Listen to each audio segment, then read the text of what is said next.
part of it, but they're still talking about it, Dan. The next question on many people's minds, what comes next for Andrew Cuomo? Yeah, Josh was saying some people say time to move on, but can he still be impeached even though he's leaving office voluntarily? We know the impeachment process was just beginning in Albany.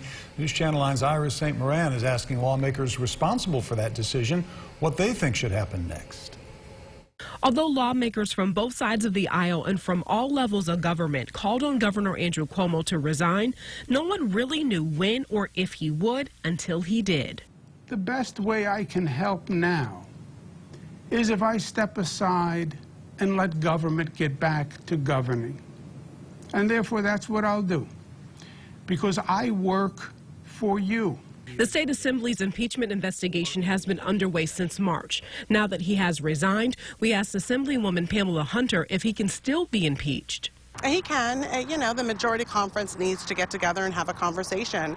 I've made mention several times today that a lot of resources have been put into this since March. We're talking about money.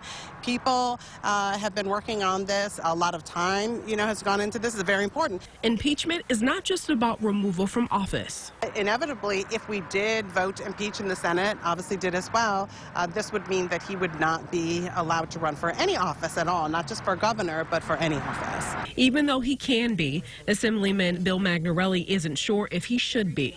I don't know if a trial would really, or even going through the articles of impeachment or a trial would really be positive at this point in time. I think we have too many other things that we should be dealing with. Assemblywoman Hunter says the state is dealing with a lot, including the pandemic, but she says if the situation progresses, hear how she would vote on impeachment. If the evidence is consistent in our articles of impeachment, consistent to the information that was in the report from the Attorney General, absolutely. Her colleagues at the moment just have the report from the Attorney General. She says there's a lot of factors to be considered.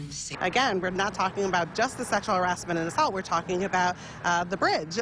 We're talking about in the construction of the bridge. We're talking about the book deal. We're talking about nursing home deaths. And so all of those conversations need to happen. Their work is far from over. In Syracuse, Iris St. Moran, News Channel 9.